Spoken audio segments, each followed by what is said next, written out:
இந்த படத்தில் நான் ஜாயின் பண்ண வந்த அன்னைக்கு அந்த ஃபர்ஸ்ட் டே வந்து என்கிட்ட ஒரு வார்த்தையும் சொல்லலை. ஃபர்ஸ்ட்டு வந்து ஹைடல்னா இது பாருங்க அப்படின்னு சொல்லிட்டு ஒரு ஷார்ட் ஃபிலிம் ப்ளே பண்ண வச்சுட்டு அவர் எந்திரிச்சிட்டு போயிட்டார். நான் வந்து என்ன ஒன்றுமே பேசாமல் ஒரு வீடியோ மட்டும் பார்க்க சொல்லிட்டு எந்திரிச்சு போட்டுன்னு டென்ஷன் ஆகிட்டு அப்பா கிட்டே சொன்னேன். சரி பார்த்துட்டு நான் ஒரு ஹாஃப் டைம் எடுத்து கண்ணில் காஜலெல்லாம் எழுதிட்டு தான் வந்தேன். அந்த ஷார்ட் ஃபிலிம் பார்த்து உடனே அழுவ ஆரம்பிச்சிட்டு அந்த காஜலெல்லாம் போயிடுச்சு. நான் வந்து மறுபடியும் இவர் ரூமில் ஏறி வந்துட்டு என்னாச்சு அப்படின்னு கேட்டால் எனக்கு பாட்டி அந்த டைமில் தான் டெத் ஆனது. ஸோ நான் ரொம்ப இமோஷ்னல் ஆகிட்டேன் அந்த ஷார்ட் ஃபிலிம் பார்த்துட்டு. இது பார்த்துட்டு எப்படி இருக்குது அப்படின்னு கேட்டேன். நான் ஒன்றும் சொல்லலை. அப்புறமா வந்து உங்களோட லைன் மட்டும் உங்களோட போர்ஷன் மட்டும் நான் உங்கள்கிட்ட சொல்கிறேன். கதை மொத்தமாக நான் சொல்ல மாட்டேன். அது வந்து ஒரு சஸ்பென்ஸ். அதனால் வந்து தியேட்டரில் தான் நீங்கள் பார்க்கணும் இதோட கிளைமேக்ஸு. நான் உங்களோட போர்ஷன் மட்டும் சொல்கிறேன்னு சொல்லிட்டு என்னோடய போர்ஷன் மட்டும் அவர் சொன்னார். நான் ரொம்ப இம்ப்ரெஸ் ஆகிட்டேன். என்னென்னா ஒரு வில்லேஜ் பொண்ணு ரொம்ப போல்டாக ஆக்டிவாக ரொம்ப டாக்கட்டிவாக இருப்பேன். ஸோ எனக்கு ரொம்ப பிடிச்சது. அதுவும் கூடாமல் அன்றைக்கி காலையில் நான் கிளம்பும்போது தான் கேரளாவில் வந்து மலையாளம் சேனலில் வந்து தமிழ் படம் மைனா வந்து மலையாளத்தில் டப் பண்ணி போட்டிருந்தேன். அது பார்த்துட்டு தான் நான் வந்தேன். அப்போ தான் எனக்கு தெரியும் விதார்த்து தான் ஹீரோன்றது. I was very happy. அப்போ நான் வந்து விதார்த்துக்கிட்ட சொன்னேன், ஹலோ ஹாய், நான் உங்களுக்கு கூட நடிக்கணும் அப்படின்னு சொல்லிட்டேன். ஸோ ஓகே நம்ம சேர்ந்து இந்த படம் பண்ணலான்னு சொல்லிட்டு நாங்கள் ஒரு ஹேண்ட் ஷேக்கெல்லாம் கொடுத்து அதுக்கப்புறம் நெக்ஸ்ட் டே ஷூட்டிங் ஆரம்பிச்சது. அங்கேயிலிருந்து எங்களோட ஹால் அசிஸ்டன்ட் டிரெக்டர்ஸ், என்னோட டைரக்டர் நிதிலன் சார், என்னோட ஆக்டர் விதாத் சார், என்னை இந்த படத்துக்கு கூட்டிகிட்டு வந்த Raja sir, producer Kannan sir, cameraman sir, எல்லாருமே வந்து எனக்கு அந்த ஆக்டிங் என்கிட்ட இருந்து வேலை வாங்குறதுக்கான ஸ்பேஸ் கொடுத்துட்டு என்னை நடிக்க வச்சேன்.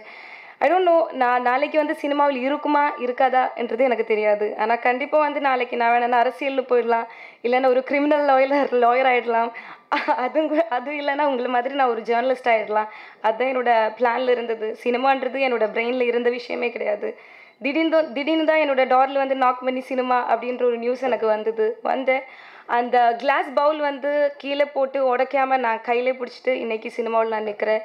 இருந்தாலும் இல்லைனாலும் நாளைக்கு கண்டிப்பாக வந்து ஏதோ ஒரு மேடையில் நான் இப்படி நின்று பேசுவேன்.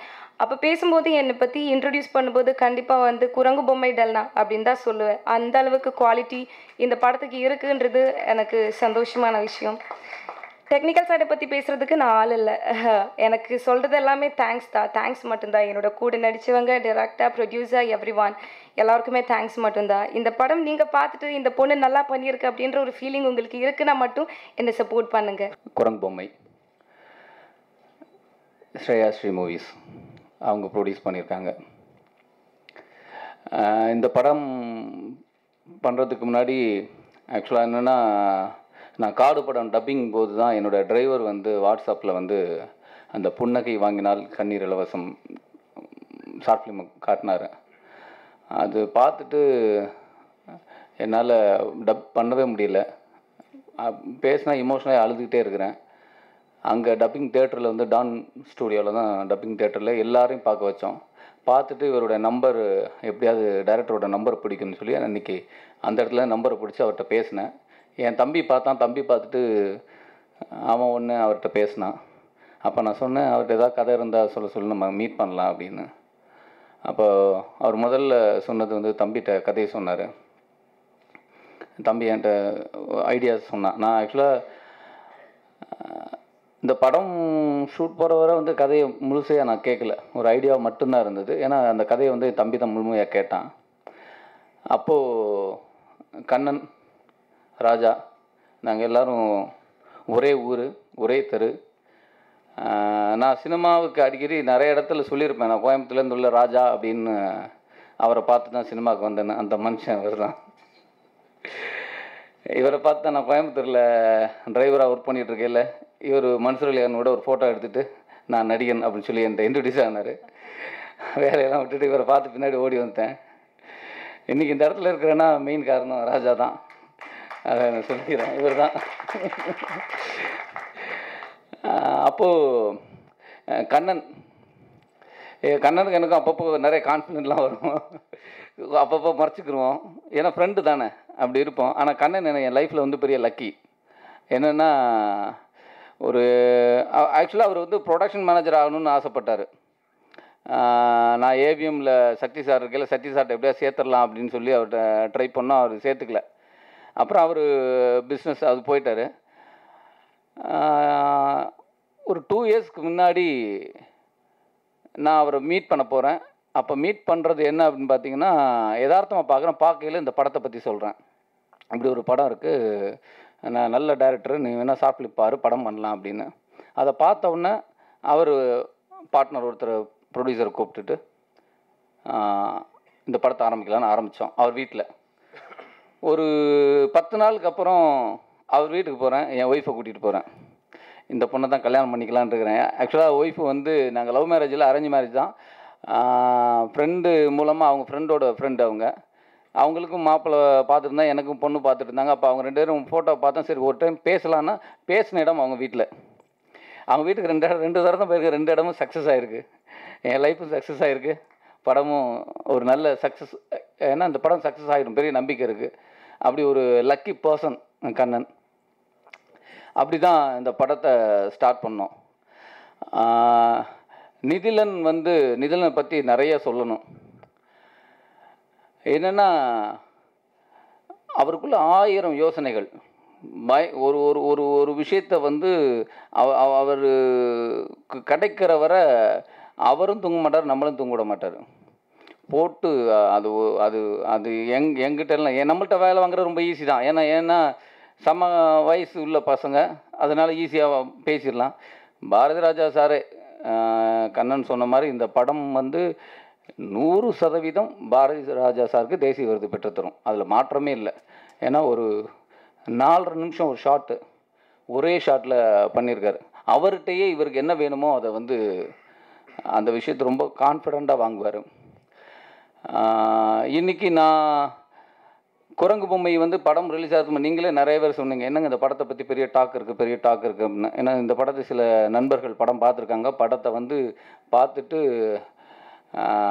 ரொம்ப பிரமாதமாக எனக்கே இந்த படம் பார்த்ததுக்கப்புறம் ஒரு 4-5 கம்பெனி அட்வான்ஸ் இருக்கிறது, நீங்கள் படம் பண்ணிக்கலாம் அப்படின்னு பேச வந்திருக்காங்கன்னா பாருங்கள். அப்போ அந்த படம் அந்த அளவுக்கு குவாலிட்டியான படம். முக்கியமாக நான் சொல்லணும்னா குமரவேல் அண்ணா, அவர் அப்படின்ட்டாரு, அவரில் அவன் தான். என்னென்னா, என்னுடைய சீனியர் கூத்துப்பட்டறையில் ஒரு வகையில் சொன்னால் என்னோடய குரு ஒரு இடத்துல நான் சொல்லலாம். ஆனால் நான் போகிறதுக்கு முன்னாடி அவங்க கூத்துப்பட்டறை இல்லை, ஆனால் அவங்க வந்து தனியாக மேஜிக் லேண்டன்னு ஒரு குழுவில் இருக்கும்போது நான் ரிஹர்சல் நிறைய 2 பட்டம்ங்கிற நாடகத்துக்கு ரிஹர்சல்லாம் போயிருக்கிறேன். அப்போது நான் சரியாக பேச வராது, வாயில் கட்டையை வச்சுக்கிட்டு பேச பழகி கொடுத்த ஒரு அண்ணன். என்னுடைய மைனா படம் பார்த்துட்டு ஒவ்வொரு படங்கள் பார்க்கும்போதும் வந்து என்னை ஃபோன் பண்ணி பேசுவாங்க. எனக்கு அவங்க வீட்டில் எல்லாருமே ரொம்ப அந்யோன்யமான ஒரு பழக்கம். அவங்களுக்கு வந்து இந்த ரோல் கண்டிப்பாக ரொம்ப ரொம்ப சந்தோஷமாக இருக்குது. என்னென்னா, என் படத்துலேருந்து கண்டிப்பாக குமரவேல் அண்ணாவை எல்லாருக்கும் தெரியும். அவர் ஒரு நடிகர், சிறந்த நடிகர், ரொம்ப நல்ல படங்கள் நடிச்சிருக்கார். ராதாமோகன் சாருடைய படங்கள் எல்லாம் அவர் இருப்பார், நல்ல நடிகர்னு எல்லாருக்கும் தெரியும். ஆனால் அவரை வந்து பொருளாதார ரீதியாக ஒரு பெரிய ஆக்டராக இந்த படம் கொண்டு போய் நிப்பாட்டும், அதில் மாற்றமே இல்லை. அப்படி ஒரு ரோல் கிடச்சிருக்கு. அது எங்கள் படம் மூலமாக கிடச்சிருக்கிறதுல எனக்கு ரொம்ப சந்தோஷமாக இருக்குது. கிடாயின் கருணை மனுவில் ஜார்ஜ் அண்ணாக்கு எப்படி ஒரு பத்திரிகையெல்லாம் பார்த்தீங்கன்னா ஒரு பத்திரிகை எழுதியிருக்காங்க, இதில் ஜார்ஜ் தான் ஹீரோங்கிற அளவுக்கு எழுதியிருக்காங்க. ஆனால் உண்மை அதுதான், அவ்வளோ பிரமாதமாக நடிச்சிருக்காரு. அவரும் என்னுடைய கூத்துப்பட்ட என்னோடய சீனியர், அவருக்கும் எங்கள் படத்தில் நடந்ததுனால அதே ஆசை தான் எனக்கு இருக்குது. குமரவேல் அண்ணா பிரமாதமாக பண்ணியிருக்காரு. ராஜா வந்து என்னெல்லாம் சொல்கிறார், கல்கி என்னை வந்து சொல்கிறாரு. ஆனால் அந்த பெருமை எல்லாமே நிதிலனுக்கு தான் சேரும். ஏன்னா இந்த படத்தில் வந்து இதே நபர்கள் எல்லாருமே படம் பார்த்துட்டு ஒன்றா உட்காந்து பேசுவீங்க. கண்டிப்பாக என்னிட்ட போகிறதுக்கு முன்னாடி குமரவேல் அண்ணாட்ட பேசிட்டு ராஜா கல்கிட்ட பேசிட்டு தான் என்கிட்ட வருவீங்க. ஏன்னா அவ்வளோ பிரமாதம் அந்த ரோலை பண்ணியிருக்காரு. ஆக்சுவலாக அந்த ரோலுக்கு வந்து நானே வந்து சில ஆக்டர்லாம் சொன்னேன், வேறு ஆக்டர் போகலாமா அப்படிலாம் சொன்னேன். இல்லை சார், அது அவர் பண்ணுவார் அப்படின்ட்டார். நான் அவர் பண்ணுவார்னா நான் வந்து அவர் தாங்குவாரா அப்படின்னு, ஏன்னா அது அப்படி ஒரு ரோல், அவர் பண்ணுவாரா அப்படின்னு. ஏன்னா அந்த பையன் வந்து ரொம்ப சாஃப்டா அப்படின்னு பண்ணுவாரா அப்படின்னு. இல்லை சார் கரெக்டாக இருப்பார், அவர் பண்ணுவார் அப்படின்னா. உண்மையை சொல்லப்போனால் நான் அந்த இடத்துல வந்து அவ்வளோ கான்ஃபிடண்ட்டாலாம் இல்லை. அவர் சொல்கிறார், நான் அவ்வளோ கான்ஃபிடண்ட்டாக இல்லை. நான் படம் பார்க்கும்போது தான் தெரியும் நான் உண்மையிலே ரொம்ப பிரமாதம் பண்ணியிருக்கேன். அப்படி பிரமாதமாக இயக்குனர் பண்ண வச்சுருக்காரு. ஏன்னா அந்த இடத்துல வந்து என் கான்ஃபிடென்ட் இல்லைங்கிற விஷயத்த நாங்கள் காட்ட முடியாது. எனக்கு சக நடிகன் கூட இருக்கிறாருன்னு எனக்குள்ளே உள்ள கரெக்டாக இருக்குமா அப்படின்னு ஒரு சின்ன டவுட்லாம் இருந்தது. உண்மை தான், நான் பெருமைப்பட்டுக்க விரும்பல அதை. அதனால் உண்மையான விஷயம், நீங்கள் நல்லா பண்ணியிருக்கீங்கன்னா உங்களோட உழைப்பும் இயக்குனருடைய ஒத்துழைப்பும் தான். அது வந்து ஏன்னா 2 பேருமே நண்பர்கள். அவருடைய உதவி இயக்குனர் நிறையா விஷயங்களை ஷேர் பண்ணி அவ்வளோ பிரமாதம் பண்ணியிருக்காரு. ஏன்னா நான் வந்து இவர் எவ்வளோ நல்லா பண்ணியிருக்காருன்னா, இப்போ நான் அடுத்து பண்ணுற படத்தில் செகண்ட் ஹீரோவாக அவரை நான் வந்து பேசினேன். அவரை போடுங்கன்னு அந்த டேரக்டர் கூப்பிட்டு பேசினேன். ஆனால் அந்தளவுக்கு அவர் பிரமாதமாக பண்ணியிருக்காரு. இந்த படம் மூலமாக அவர் மிகப்பெரிய நடிகனாக வருவார், அதில் மாற்றமே இல்லை. நீங்கள் கஷ்டம்னு சொன்னீங்களா, உங்களை மாதிரி நாங்களும் கஷ்டம்தான் இருந்தது. உங்களுக்கு அதெல்லாம் மாறிடும், பெருசாக போயிடும். பாண்டியன் சார் வந்து இந்த படத்தில் சின்ன ரோல் தான். அவர் ராஜாராணியில் பார்த்துருக்கலாம், எல்லாருக்கும் தெரியும். ஆனால் அதை விட ஒரு பிரமாதமான நடிகனுங்கிறது இந்த புன்னகை வாங்கினால் கண்ணீர் இலவசமில் அவர் தான் அதில் ஹீரோ. பிச்சிருப்பார், ரொம்ப பிரமாதமாக பண்ணியிருப்பார். அது வந்து எல்லாமே நம்மளை திரும்பி பார்க்குற மாதிரி ஒரு விஷயம். நம்ம இனிமேல் லைஃப்பில் இந்த மாதிரிலாம் தப்பு பண்ணிடக்கூடாது, நம்மலாம் தன் தாய் தகப்பனை எப்படி பார்த்துக்கணுங்கிற ஒரு விஷயத்த அவ்வளோ பிரமாதமாக பண்ணியிருப்பார். அவர் இந்த படத்துக்கு ரோல் ரொம்ப கம்மியான விஷயம், ஆனால் அவரெல்லாம் அப்படி ஒரு நல்ல நடிகர்லாம் இந்த படத்தில் இருக்கணும்னு ஆசைப்பட்டேன். அவர் பேசும்போது வந்து நான் சொன்னது, இப்படி ஒரு நல்ல நடிகர்லாம் உங்களுக்கான விஷயங்கள் பின்னாடி நிறைய விஷயங்கள் அடுத்த படங்களில் அவருக்கு கிடைக்கும் உங்களுக்கு. ஆனால் சின்ன விஷயமா இருந்தாலும் நல்ல நடிகர் நீங்கள் இருக்கணும்னு ஆசைப்பட்டது தான். தேனப்பன் சார் வந்து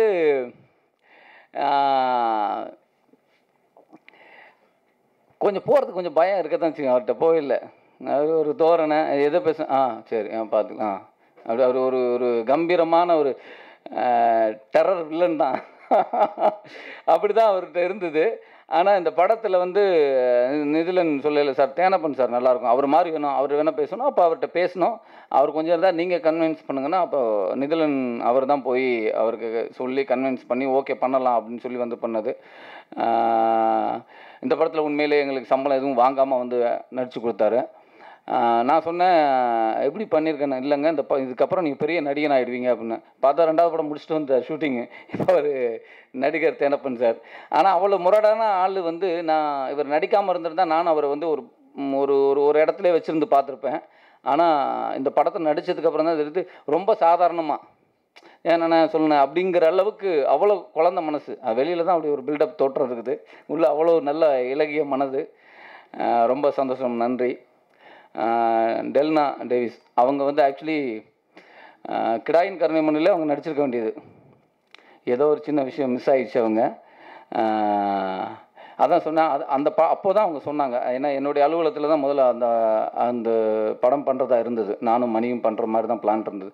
அப்போ அவங்க வந்திருக்காங்க, அப்போ அவங்க சொன்ன போது தான் தெரியும். ஆனால் சொன்னேன், அதை விட உங்களுக்கு பிரமாதமான ஒரு படம், இந்த படம் கிடச்சிதுன்னா டைரக்டர் ஓகே சொன்னார்னா உங்களுக்கு பிரமாதமான ஒரு படம் அப்படின்னு. கண்டிப்பாக உங்களுக்கு இது ரொம்ப பிரமாதமான படம். ஏன்னா அவங்க வந்து மலையாளத்தில் ஒரு லாஸ்ட்டாக ஒரு படம் பார்த்தேன், ஹாப்பி வெட்டிங், அது பார்த்தேன். அங்கே பெரிய ஹிட்டு, ரொம்ப நல்லா பண்ணியிருந்தாங்க. இந்த படத்தில் அவங்க பார்க்கல, நான் பார்த்துட்டேன். இந்த படம் ஒரு தமிழ் திரையுலகுக்கு ஒரு நல்ல கதாநாயகி கிடச்சிருக்காங்க. நல்லா தமிழ் பேசுகிறீங்க. உங்களை அவர் எதுக்கு சூஸ் பண்ணார் அப்படின்னு ஏன்னா நீங்கள் கொஞ்சம் என்னோட சின்ன பொண்ணாக இருக்கீங்க, கொஞ்சம் தின்னாக இருக்கீங்க, எப்படி சூஸ் பண்ணாருன்னு பார்த்தா அந்த ரோலே கான்ஃபிடண்ட்டான ஒரு ரோல், ரொம்ப போல்டான ஒரு ரோல். நீங்கள் போல்டாக தான் பேசுனீங்க, அதை பார்த்தா ஒரு டைரக்டர் வந்து யாரையும் சும்மா சூஸ் பண்ணல, கரெக்டாக தான் சூஸ் பண்ணியிருக்காங்க. மாஸ்டர் ராதிகா மேடம் அவங்க வந்து இதில் சாங்ஸ் பார்த்தா மாண்டேஜ் சாங்ஸ் ரொம்ப பிரமாதமாக எடுத்திருக்காங்க. அவங்க கூட ஒரு படம் ஆட வைக்கணும், அப்போ தான் அது தெரியும். ரொம்ப பிரமாதமாக எடுத்திருக்காங்க. கேமராமேன் வந்து உதய், என்னோடய நண்பன், ஆள் படத்திலுடைய கேமராமேன் மெட்ரோ, அவர் தான் வந்து இந்த படத்துக்கு கேமரா பண்ணியிருக்காரு. ரொம்ப பிரமாதமாக பண்ணியிருக்காரு. அவரை பற்றி பேச வேண்டிய அவசியம் இல்லை, ஏன்னா நல்ல கேமராமேன் தெரியும். அஜினேஷ் இந்த விழாவின் நாயகன், இந்த படத்தின் நாயகனே சொல்லிக்கலாம். ஏன்னா இந்த படத்துக்கு நாங்கள் எவ்வளவு பிரமாதமாக ஆக்ட் பண்ணியிருக்கோம் அப்படின்னா அதை இன்னும் மெருகேற்றுறது வந்து லோகநாத் தான். பிரமாதமாக மியூசிக் பண்ணியிருக்காரு. அவருடைய உழுதொரு கண்டன்ட கன்னட படம் பார்த்துட்டு அதில் ஒரு அம்மா பாட்டு இருக்கும், அது இப்போவும் சரி, அந்த பாட்டு ஒன்று போதுங்க. அது வந்து நம்ம இளையராஜா சாருடைய மியூசிக்கை கேட்டு எப்படி ஒரு ஃபீல் வரணும்னா பாலா சார் சொல்லுவாங்களா, அந்த சாங்கை போட்டுட்டு ஃபீல் பண்ணுறதுக்கு அந்த ஒரு சாங்கு போதும். அவ்வளோ பிரமாதமான சாங்கு. அதுபோக அவர் ஒரு ஒரு லாங்குவேஜ் இல்லாமல் ஒரு பாட்டு பாடியிருந்தார். அது ஞாபகம் இருக்குது. அந்த ரைட்ஸ் எனக்கு கொடுங்கன்னு கேட்டேன். தயவு செய்து அந்த பாட்டை என்கிட்ட கொடுத்துருங்க அப்படின்னு. பிரமாதமான பாடல். அது அடித்து சொல்லலாம். அது வந்து எவர் இன் ஹிட். ஆனால் அவர் கொடுக்க மாட்டாரு. யாரோ வச்சுருக்காருன்னு சொன்னீங்க. யாரோ ஒரு ப்ரொடியூசர் வாங்கி வச்சுருக்காரு, கொடுக்க மாட்டாருன்னு. அந்த சாங்கு வந்து நான் சாங்காவது ஒரு படம் எடுக்கணும்னு ஆசைப்பட்றேன். அந்த பாட்டு அவ்வளோ பிரமாதமான ஒரு இசையமைப்பாளர். அவர் இந்த படத்தில், எங்கள் படத்தில் இருக்கிறது ரொம்ப ரொம்ப சந்தோஷமாக இருக்குது. ராஜா இவனை பார்த்து தான் இவர் வந்து என்னோட வயசில் மூத்தவர் தான். எங்கள் அண்ணனோட அண்ணன் செட்டு தானே. ஆமாம். இல்லை, அவன் சொன்னோன்னே ஒரு 2 பேரும் ஒரே ஏஜ் நினச்சிட்டு போகிறாங்க. அது சொல்லிக்கணும். இல்லை, ஊரில் அப்படி தானே பேசிக்கணும். பெரியவங்க தான் வாடா போடான்னு பேசிக்கிறது தான். நான் வந்து ராஜாவை பார்த்து தான் சினிமாவுக்கு வந்தேன். அவன் அப்போது 2-3 படங்கள் நடிச்சுட்டு இருந்தான், சின்ன சின்ன ரோல். தோட்டாதாமணி சார்கிட்ட ஆர்ட் டைரக்டர். அவன் ஆர்ட் டிபார்ட்மெண்ட், நல்லா ட்ராயிங் பண்ணுவான். அப்போது ஜீன்ஸ் அந்த மாதிரி படங்களுக்கு பூரா பிரமாதமாக பண்ணி வச்சுருந்தாப்புல. சின்ன பையனை அப்போ நிறைய பண்ணியிருந்தார். விட்டுட்டு டக்குன்னு சினிமா எல்லாத்தையும் விட்டுட்டு எங்கேயோ போயிட்டார். எங்கேயோ போய் சைக்கிள் கொடுக்குறேன், அதை கொடுக்குறேன், இது என்னமோ பண்ணிட்டு எங்கேயோ திடீர்னு எப்போயாவது ஒரு டைம் ஃபோன் பண்ணுவோம், என்னடா அப்படின்னு ஃபோன் பண்ணுவோம். அப்படி தான் இருந்தது. இந்த படம் ஆரம்பிக்கும் போது இந்த கேஷியர் வேலைக்கு தான் கண்ணை வந்து நம்ம ராஜாவை கூப்பிட்டுக்கலாம் அப்படின்னு சொல்லி கண்ணன் தான் கூப்பிட்டு வந்தாப்புல ராஜாவை. கேஷியராக உள்ளே வந்து இதில் வந்து அது எப்படி வாய்ப்பு இவர் கேட்டாரா இல்லை இயக்குனராக பார்த்து கொடுத்தாருல. இதில் ஒரு காமெடி ரோலு, ஒரு 4-5 சீன் தான் இருக்கும். பிரமாதம் பண்ணி எல்லாரும் பார்த்து அது யாருன்னு கேட்குற அளவுக்கு பண்ணியிருக்காரு. ரொம்ப பிரமாதமாக பண்ணியிருக்காரு. இதை பார்த்துட்டு நான் இப்போ 2-3 படங்களில் சின்ன சின்ன ரோல் காமெடி பண்ணிட்டு இப்போ அடுத்த படத்தில் முழுநீள நகைச்சுவை நடிகனா என்னுடைய படத்தில் நடிக்கிறாப்புல சீமத்தண்ணியில். எனக்கு ரொம்ப சந்தோஷமாக இருக்குது. ஏன்னா இவரை பார்த்துட்டு தான் நான் வந்து அவருக்கு நம்ம ஆக்டர் ஆகிட்டோம், அவருக்கு ஒன்றும் கிடைக்கலேன்னு ரொம்ப ஒரு சின்ன ஒன்று இருந்தது. இதுக்கப்புறம் வந்து கருணராஜா வந்து பெரிய நடிகனாக இருப்பார். நீங்களே எழுதுவீங்க. நான் எதுவுமே சொல்ல, நீங்களே படம் பார்த்த உடனே குறிப்பிட்டு இவங்களெல்லாம் நீங்கள் எழுதுவீங்க. அப்புறம் இந்த படத்துடைய மெயின் தூண் இயக்குனர் இமயம் பாரதி ராஜா சார். எல்லாருக்குமே ஆசை இருக்கும் படம் ஊர்லேருந்து வரையில் நடிப்பு கமல் சார் பார்த்து வருவோம். டைரக்ஷன்னா பாரதி ராஜா, பாலச்சந்தர், பாலுமகேந்திர சார் இவங்களை பார்த்து வருவோம். ஆனால் எல்லாருக்குமே பாரதி ராஜா சார்ட்ட அந்த மோதிர கையில் ஒரு குட்டு வாங்கிட்டா பெரிய நடிகன் ஆகிடுவோம் அப்படின்னு எல்லாருக்கும் ஒரு ஆசை உண்டு. யாரெல்லாம் அடிக்க வச்சுருக்காரு அவருக்கு அப்படின்னு. ஆனால் நம்ம வர காலத்தில் அவரெல்லாம் நான் பார்க்கவும் இல்லை, படம் அவரும் பண்ணலை. இந்த படத்தில் அவர் கூட நடித்தது வந்து 2 சீன் தான் எனக்கு. நானும் அவரும் காம்பினேஷன் சீன்ஸ் இருந்தாலும் எங்கள் 2 பேர் காம்பினேஷன் ஒரு நாள் தான் ஷூட் எடுத்தோம். பெரிய காம்பினேஷன் இல்லை. ஆனால் நான் அவர் ஷூட்டிங் போதெல்லாம் கூட போய் இருந்துருவேன். அப்போது அவரோட காலத்தில் படங்கள் எடுத்த எல்லா விஷயங்களையும் என்கிட்ட வந்து ஷேர் பண்ணிப்பார். அவர் கண்டு ஒரு பயம் இருந்தது. நான் அவ்வளோ பெரிய ஆள், பெரிய டைரக்டர், பேசுகிறதே பயப்படுவேன்னா அப்படி நான் உட்காந்து அப்படி கேட்டுருந்தேன். அப்படி ஒரு விஷயம்தான் இந்த படம் எனக்கு பெற்றுக் கொடுத்தது. அவருடைய இயக்கத்தில் நான் ஹீரோவாக நடிச்சிட்ருக்கேன் ஒரு படம். அது வந்து அந்த படம் கிடச்சது காரணமே குரங்கு பொம்மை. அதுக்கு நீலன் தான் காரணம். இந்த படம் இல்லைன்னா எனக்கு அப்படி ஒரு வாய்ப்பு கிடச்சிருக்காது. அந்த படம் பண்ணும்போது தான் அவரை பற்றி தெரிஞ்சுது. நான் ஆக்சுவலாக சில விஷயங்கள்லாம் கேள்வி தான் பட்டிருக்கேன், படிச்சிருக்க மாட்டேன், கேள்விப்பட்டிருப்பேன். ஐயோ அவர் வந்து அடிப்பார், கோவப்படுவார், அப்புறம் காசு கொடுக்க மாட்டார், அது இப்படிலாம் வந்து சின்ன சின்ன விஷயம் இல்லைங்க. ஆக்சுவலாக எனக்கு வந்து ஒரு பொருளாதார நெருக்கடி ரொம்ப ஒரு கட்டம். இந்த குற்றமே தண்டனை படம் பண்ணிவிட்டு எனக்கு காசு ஒன்றும் இல்லை, அது பெரிய பணம் வரலை, காசு ரொம்ப கஷ்டப்பட்ட போது ஒரு இடத்துல நான் காசை கண்டிப்பாக கொடுத்தே ஆகணும். எனக்கு யார்கிட்ட போய் கேட்குறேன்னு தெரியல. நான் இதுவரை லைஃப்பில் நான் கடனே வாங்கினது கிடையாது. இந்த படம் பண்ணும்போது தான் கடன் வாங்கினேன். கடன் வாங்கி ரொம்ப அவஸ்தைப்பட்டேன். எனக்கு இம்மிடியட்டாக நீ கொடுக்கணும், இல்லைன்னா போயிடும். என் கார் எல்லாத்தையும் விற்றுட்டேன், வீடு எல்லாத்தையும் விற்றாச்சு. ஒன்றும் இல்லை, கையில் இப்போ காசு கொடுக்கணும். இப்போ அவர் கூப்பிட்றாரு படத்தில் நடிக்கணும்னு. நான் சரி காசு எப்படி கேட்குறது, அவர்கிட்ட என்ன கேட்குறது அப்படின்னு ஒரு தயக்கத்தோடு இருந்தேன். அவர் போனோன்னே, ஐயோ இந்த மாதிரி பந்தியா, நான் உனக்கு கதையை எப்படி சொல்கிறேன், இந்த இதான் கதை, சீன் பேப்பரை உனக்கு கொடுத்துட்றேன், நான் இவ்வளோ பணம் தரேன், ஓகே அப்படின்னு. எனக்கு அந்த பணம் அன்றைக்கி தேவை, தரேன் அப்படின்னு. சரிங்க சார் நான் பண்ணுறேன் அப்படின்னு. இவ்வளோ தான் உனக்கு சம்பளம் அப்படின்னாரு. நல்ல சம்பளம். சரிங்க சார் நீங்கள் என்ன கொடுத்தாலும் ஓகே நான் பண்ணுறேன் அப்படின்னு. சாயங்காலம் உனக்கு செக்கும் அந்த பேப்பரும் கொடுத்துட்றேன்னு. உண்மையான விஷயம் என்னென்னா, எனக்கு வந்து செக்கை வாங்கி பார்க்குறேன். சரி இவ்வளோ அமௌண்ட் பேசிட்டாரு, இந்த அமௌண்ட் வந்து ஒரு அட்வான்ஸ் இவ்வளோ வரும். சரி இதை இப்போ இந்த கடன்காரனுக்கு இப்போ இதை கொடுத்துட்டு இந்த படம் வந்து 20 நாளில் முடிச்சிடுங்கிறாரு. அப்போ காசு எப்படியா வாங்கி அதை கொடுத்துடலாம். இல்லைப்பா அந்த படம் பண்ணிகிட்ருக்கேன், அந்த காசை கொடுத்துடலாம் அப்படின்னு நான் இருந்தேன். ஈவினிங் நான் அவர்கிட்ட எதுவுமே சொல்ல. ஈவினிங் வந்தோன்னு செக் எடுத்து பார்க்குறேன். அவருக்கு என்ன பேசினாலும் ஃபுல் பேமெண்ட்டு ஒரே செக்கில் கொடுத்தாரு. நான் நடிக்கவே இல்லை, நடிக்க ஆரம்பிக்கவே இல்லை, அக்ரிமெண்ட்டும் போடல. முழு சம்பளத்தையும் ஒரே செக்கில் கொடுத்தாரு. எனக்கு என்ன தப்பாக எழுதிட்டாரோன்னு ஒரு டவுட்டு. என்ன தப்பாக ஏதோ எழுதிட்டாங்களா என்னென்னு அப்புறம் நான் ஃபோன் பண்ணி, சார் இது ஆமாம் அதான் சொன்னேன் அப்படின்னு. இல்லை அதுதான் இருக்காமல் அதான் அவ்வளோதான் அப்படின்னு. எனக்கு அன்றைக்கே அந்த கடனை ஒரே செக்கில் நான் அந்த கடனே அடைச்சேன். காசு வந்து அவர் எனக்கு அப்போ காசு தர மாட்டேன். ஐயோ அதெல்லாம் வாய்ப்பே கிடையாது. ஃபுல் பேமெண்ட்டை கொடுத்தாரு, சீன் வச்சார். அங்கே போய் நடிக்க ஆரம்பித்தோம். நடிக்க ஆரம்பித்த போது தான் இவர் பிரமாதமான டைரக்டர் அப்படிங்கிறது பிரமாதமான சீட்டர். பிரமாதமான சீட்டர் என்னன்னா, ஒரு சீன் ஒரு ஒரு இடத்துல நடக்குது, இந்த இடத்துல நடக்குது, அந்த சீனை எடுத்துருவோம். படம் கட் பண்ணி பார்த்த அப்புறம் ஒரு 2 ஷாட் தேவைப்படும். அப்போ அதுக்கு வந்து திருப்பி அதே இந்த அரங்கத்தில் இந்த இது இப்படி ஒரு சீனை எடுத்துகிட்டு இது பேக்ட்ராப்பில் இது பின்னாடி இருக்குது, இது வேணும் அப்படிங்கும்போது நாளைக்கு இதுக்கு 50,000 ரூபாய் 1 லட்ச ரூபா கொடுத்து எடுக்க முடியாது. என்ன பண்ணணும்னா அந்த கலரில் வந்து பின்னாடி வச்சு சீட் பண்ணி எடுப்பாங்க. இது எல்லா படத்துலையும் நான் பார்த்துருக்கேன். நான் ஒரு 20 படமாக நடிக்கையில் அதை பார்த்துருக்கேன். ஆனால் ஒரு சீனை ஆரம்பிக்கிறதுக்கு முன்னாடி அதை சீட் பண்ணி எடுக்கிறது இருக்கு இல்லையா, வாய்ப்பே கிடையாது. நான் அவர்கிட்ட வியந்துட்டேன். அப்புறம் அவர்கிட்ட வந்து கல்லையும் நடிக்க வைப்பார் பாரதிராஜா சார், மண்ணையும் நடிக்க வைப்பார் அப்படின்னா. என்ன கல்லை நான் கூத்துப்பட்டில் ஆக்டராக ட்ரைனராக இருந்து எடுக்கும்போது அது எப்படி கல்லையும் மண்ணையும் நடிக்க வைப்பார், என்ன அதெல்லாம் அவங்கள்ட்ட இருக்கும் அப்படின்னு நினச்சேன். ஆனால் உண்மையால் பாரதிராஜா சார்னால அது முடியும். என்னென்னா ஒரு ஷாட் வச்சேன்னா இவ்வளோ தான் அவருக்கு தேவை. ஒரு ஒரு ஒரு செகண்ட்னா கட்டு அப்படி கட்டு அப்படின்னு நம்ம நடிக்கிறோமா நடிக்கலையானே தெரியாது. பாரதிராஜா சார்கிட்ட நடிக்க வரலன்ட்டானா அப்போ அவன் எப்போயுமே நடிகனாகவே முடியாது. பாரதிராஜா சார்கிட்ட வாய்ப்புன்றதை யார் வேணாலும் போய் நடிச்சிடலாம். அது நான் ரொம்ப பிரமிப்பாக இருந்தேன். இன்னொன்று அவர் வந்து பயங்கர குழந்தை. அவர் எல்லோரும் அடிப்பாப்புனா நானும் ஏதாவது நான் செல்லமாக எனக்காவது ஒரு அடி விழுங்கணும். அவர் அடி வாங்கிறதுக்கே வேலை இல்லை. அப்போ அப்படி அடி வாங்குற மாதிரி இருந்தால் இவங்க ஏதாவது சேட்டை பண்ணியிருக்கணும். ரொம்ப பிரமாதமான ஒரு இயக்குனர்.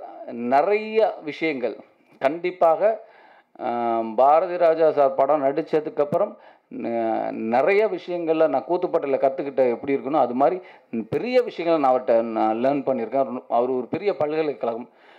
இப்போ அவங்க வந்து ஆக்டிங் ஸ்கூல் தொடங்கியிருக்காங்க. அது கரெக்டான விஷயந்தான்.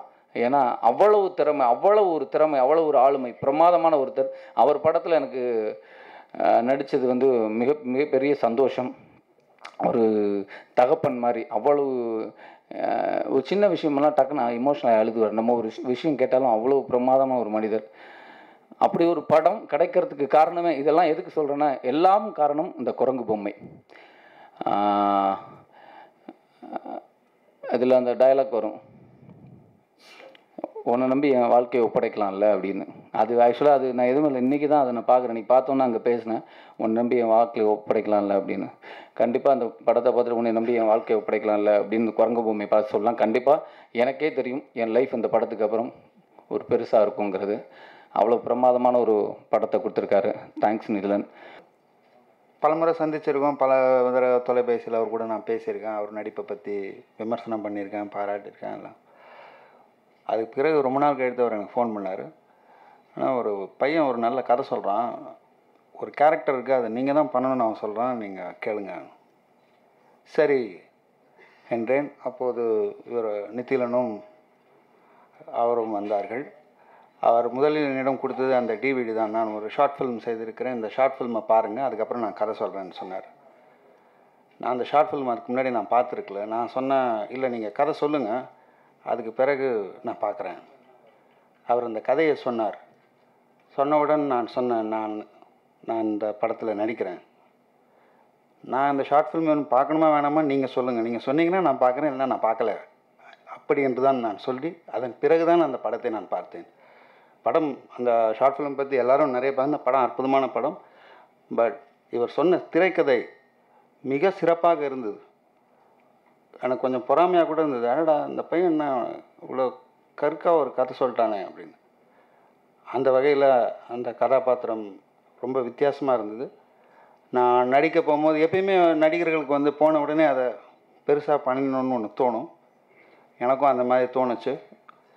முதல் நாளே அந்த பையன் என்கிட்ட சொன்னார், சார் நான் இப்படி அதை கற்பனை செய்யவில்லை, நான் வேறொரு மாதிரி பார்த்திருக்கிறேன். என்ன பார்த்திருக்கிறீர்கள் நீங்கள் சொல்லுங்கள், சொன்னால் தான் செய்ய முடியும். அவர் சொன்னார், அதை மட்டுமே தான் நான் செய்தேன். அந்த அளவுக்கு தன்னம்பிக்கை ஒரு இயக்குனருக்கு தேவை, அது அவருக்கு இருக்கிறது. இந்த குரங்கு பொம்மை கதை சொல்லும்போது சொன்னார், நீங்கள் ஹீரோயினுடைய அப்பா, பாரதி ராஜா ஹீரோவுக்கு அப்பா அப்படின்னாரு. இயக்குனர் இமயத்தோட இணைய போகிறோங்கிற மகிழ்ச்சி இருந்தது. அந்த நேரத்தில் விஷாலுக்கு அப்பாவாக கதகளியும் பிரியதர்ஷன் சார் படமும் நடிச்சுக்கிட்டு இருந்த காரணத்தினால என்னால் அந்த இதில் நடிக்க முடியலை. பிறகு போலீஸ் ஆஃபீஸராக நடிக்கிறீங்கன்னாரு. எல்லா படத்துலேயும் போலீஸ் போட்டால் என்னை போலீஸ் பாண்டின்றாங்க, வேணாம் அப்படின்னேன். இல்லைண்ணே நீங்கள் தான் அதை பண்ணணும் அப்படின்னு ரொம்ப இது பண்ணார். தம்பி விதார்த்தம் இல்லை, இது பண்ணால் தான் நல்லாயிருக்கும் அப்படின்னாரு. சரி, இயக்குனர் இமயத்தை கூட நம்ம இணைய முடியலை, அவர் இருக்கிற படத்தில் இணைகிறோம் அப்படின்ட்டு வந்தேன். எதுக்கு பாரதி ராஜா மேலே எனக்கு இப்படி இதுன்னா, நடிகர் இளவரசு கேமராமேனாக இருந்தார். அவரும் நானும் ஒன்றா சென்னைக்கு வந்தோம். அப்போ சான்ஸ் தேடி ஒவ்வொரு அலுவலகமாக போகும்போதெல்லாம் டைரக்டர் டிஸ்கஷனில் இருக்கார், சார் ஃபாரின் போயிருக்காரு, லொக்கேஷன் போயிருக்காரு, இப்படி சொல்லி பல வருடங்கள் நாங்கள் அலைஞ்சிட்டு ஒரு நாள் அவன் சொன்னால், இனிமேல் இப்படியெல்லாம் அலையக்கூடாது, ஏதாவது நல்ல நாளைக்கு போனோம்னா வீட்டில் தாண்டா சாமி மூடத்துக்கு இருப்பானுங்க, அன்னைக்கு போகும்டா அப்படின்னா. அதை நினச்சிட்டு பொங்கல் இந்த மாதிரி நாளில் போனால் இன்றைக்கி தான் டைரக்டர் குலசாமி கும்பிட்றதுக்கு ஊருக்கு போயிட்டா இருப்பாங்க. என்னடா இப்போயும் பார்க்க முடியலை அப்படின்ட்டு அவன் அந்த முயற்சியை விட்டுட்டான். ஆனால் நான் அந்த முயற்சி பண்ணிக்கிட்டே இருந்தேன். அப்போ இன்னும் எனக்கு திருமணம் ஆகி 2 வயசில் ஒரு பையன். எனக்கு ஒரு ஐடியா தோணுச்சு, சின்ன பையனை கையில் பிடிச்சிட்டு போனால் வீட்டுக்குள்ளே விட்டுருவாங்க அப்படின்ட்டு என் பையனை கூட்டிகிட்டு போனேன். போன இடத்துல சொன்னது மாதிரியே வந்து பாரதி ராஜா வீட்டுக்கு போனோன்னா அந்த அம்மா வெளியே 2 பூஜையெல்லாம் பண்ணிட்டு இருந்தாங்க. என் பையன் எங்கே பார்த்தாலும் சாமியாக கும்பிடுவான், பெல் அடித்தா. அதை பார்த்தோன்னே உள்ளே கூப்பிட்டாங்க. என் பையனை சாக்கு வச்சு நான் உள்ளே போயிட்டு இயக்குனரை சந்தித்தேன். அப்போ அவர் கூட ஒரு 10 ரூபா கையில் கொடுத்தார். கிராமங்கள் எல்லாம் வழக்கம், நல்ல நாள் காசுன்னு கொடுப்பாங்க. அந்த 10 ரூபா வாங்கிட்டு வந்து நான் வீட்டில் வச்சுட்டு பத்திரப்படுத்தி வச்சுருந்தேன். அப்புறம் நான் பத்திரிக்கை ஃபோட்டோகிராஃபராக இருக்கும்போது பாம்குரோவில் அவர் ஒரு இன்டர்வியூ எடுக்க போகும்போது ஆசிரியர் நான் 3 பேரும் தான் அந்த ரூமில் இருந்தோம். அப்போ அவர்கிட்ட கடைசியில் நான் உங்க கூட ஒரு ஃபோட்டோ எடுத்துக்கணுன்னே. ஃபோட்டோ எடுக்கிறதுக்காகனா அந்த ஆசிரியர் கையிலே கொடுத்தா, அப்போ ஃபிலிம் தான் எக்ஸ்போசர்லாம் வச்சு கொடுத்தேன். எடுத்து அது நெருக்கமான ஒரு சின்ன அறை, அந்த பெட்டில் பக்கத்தில் உட்காரதுக்கு ஒரு வாய்ப்பு கிடைச்சிது. அந்த பக்கத்தில் உட்காந்து எடுக்கும்போது அந்த ஃபோட்டோவை ஃப்ரேம் பண்ணி இந்த 10 ரூபாயும் சேர்த்து வச்சு எங்கள் கிராமத்தில் போய் சோழ வந்தால மாட்டிட்டேன். இதனால் எனக்கு ரொம்ப பெருமை என்னென்னா, பாரதி ராஜாவும் நானும் ரொம்ப ஃப்ரெண்டு நினச்சிக்கிட்டாங்க ஊரில். அப்புறம் கேட்டாங்க, ஏப்பா பாரதி ராஜா கூட இவ்வளோ நெருக்கமாக பக்கத்தில் உட்காந்துருக்கியா, உனக்கு ஏன் சான்ஸ் கொடுக்க மாட்டேங்கிறாரு? இப்போ பெருமையாக அங்கே வந்து ஃபோட்டோ ஃப்ரெண்டு மாதிரி பில்டப் பண்ணிட்டோமே, அதுக்காக இல்லை அடுத்த படத்தில் தர்றான்னு சொல்லிட்டு பல வருஷங்கள் ஓட்டினேன். அதுக்கு பின்னாடி அவரை நான் பார்க்கவே முடியல. இப்படி ஓடிக்கிட்டு இருந்த காலங்கள் ஓடிட்டே இருக்குது. சரி என்ன தான் பண்ணுறது அப்படிங்கும்போது இப்போ நித்திலன் இந்த குரங்கு பொம்மையில் எனக்கு இந்த வாய்ப்பு கொடுத்ததுக்கு வந்து ரொம்ப மகிழ்ச்சியில் இருந்ததில் அந்த இமயத்தோடு இணைஞ்சோம், இவர் கூட இணைய முடியலை. ஆனால் இந்த படத்தில் நாம் இருக்கிறோங்கிறதே எனக்கு பெரிய மகிழ்ச்சியாக இருந்துச்சு. இன்னும் ஊரை பக்கம் போனோம்னா ஒரு படத்தில் இந்த சீரியல் வந்த புதுசில் வந்து ஒரே நாளில் வந்து 5 எபிசோடு எடுத்துருவாங்க. ஆனால் போட்டால் இந்த மாதம் பூரா நம்ம வந்துக்கிட்டு இருப்போம். ஊருக்கு போனால் இதை பார்க்குறதுக்குனே நான் ஊருக்கு போவேன். அந்த சீரியல் நம்மளை பார்த்துட்டு பார்க்கலாம், ஃபோன் பண்ணி சொல்லுவேன், இத்தனை மணிக்கு வருது பாருங்கம்மா. ஒருத்தர் சொல்லுவான், மாப்பிள்ள மாடு கத்துச்சுன்னு அவுத்து விட போனேன், அந்த நேரத்தில் நீ வந்துட்டு போயிட்டேயா சீனில் அப்படிமா. அந்த சீன் அவங்க பார்த்துருக்க மாட்டான். எனக்கு ஃபீலாக இருக்கும், ஐயோ இவர் பார்க்கலையே. இப்படியெல்லாம் எனக்கு ஆசை, அவங்கெல்லாம் பார்க்கணுன்னு. இப்படி போயிட்டு இருக்கும்போது ஒருத்தர் சொன்னார், இப்போ அடிக்கடி டிவிலெல்லாம் வர்றீங்க மாப்பிள்ள, இந்த காசுக்கு நீ எல்லாம் என்ன பண்ணுறீங்க, இப்படி சோளம் வந்து அனுப்பா கொண்டு வந்தீங்கன்னா ஒரு தென்னந்தோப்பு வாங்கி போடலான்னாரு. எனக்கு மைண்ட் வாய்ஸ், அந்த படத்துக்கு ஒரு நாளைக்கு 300 ரூபா தான் சம்பளம் வாங்கியிருப்பேன் ஷார்ட் ஃபிலிமுக்கு. அந்த 300 ரூபா சம்பளத்துலேயே தென்னந்தோப்பு வாங்கி போடணும்னு சொல்கிறான் என் சொந்தக்காரன்ட்டு. அதையும் விட்டு கொடுக்க முடியாதுல்ல. அப்படி சொன்னால் இந்த 300 ரூபா சம்பளத்துக்கு இங்கேருந்து மதுரையிலேருந்து மெட்ராஸ் போனீங்க பையன்ட்டு எல்லாம் பையெல்லாம் படிக்க வச்சு பெரிய லெவலில் வந்த முன்னாடி தென்னந்தோப்பு வாங்கிக்கலாம் அப்படின்னு. இன்ன வரைக்கும் தென்னந்தோப்பு வாங்கின மாதிரி இல்லை. இருந்தால் எதுக்கு சொல்லுன்னா, என் முயற்சியை விடாமல் இருந்தேன். நான் ஸ்டில் ஃபோட்டோகிராஃபராக இருக்கும்போது ரவி சட்டில் அடியெல்லாம் வாங்கியிருக்கேன், பல மேடைகளில் சொல்லியிருக்கேன். ஒரு சீன் நடிக்கணும்னு இயக்குனர் கூப்பிட்டாருன்னா என் கேமரா வச்சுட்டு போய் நடிச்சுட்டு திரும்பி வந்து பார்க்கலையும் ரவி சார் கையில் கேமரா இருக்கும், பட்டு அடி விழுகும், பின்னாடி வட்டி விட்டுருவார். அப்புறம் திருப்பி மன்னிப்பு கேட்டு வருவேன். எனக்கு அது ரொம்ப இதாக இருந்துச்சு. கடைசியில் நீ லாயக்கே இல்லை, இப்போ சினிமா நடிக்க தான் போகணும், அவரே மேக்கப் டெஸ்டர் அனுப்பிச்சார். இன்றைக்கி நடிகனாக கேட்டேன். பிரகாஷ், டிஜே முரளி, கல்கி ராஜா அண்ட் சர்தார் கான். ஆக்சுவலி சர்தார் கான் வந்து லாஸ்ட் அசிஸ்டண்ட்டு அந்த படத்தில். என்ன சொல்லுன்னு தெரியல, போஸ்ட் ப்ரொடக்ஷன் ஃபுல்லாக ஒருத்தனை வச்சு தான் அந்த வேலை பார்த்தேன். சம்டைம் வந்து அழுதுற மாதிரி ஆகிடும், அவ்வளோ ஒர்க் பண்ணியிருக்காங்க. I love him very much.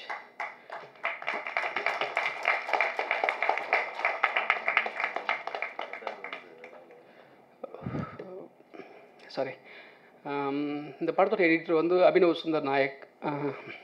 உரியடி வாய்மொழி பேசவும் எல்லாம் பண்ண ஒரு சினிமாட்டோகிராஃபர் வந்து உதயகுமார். நம்ம ஆள்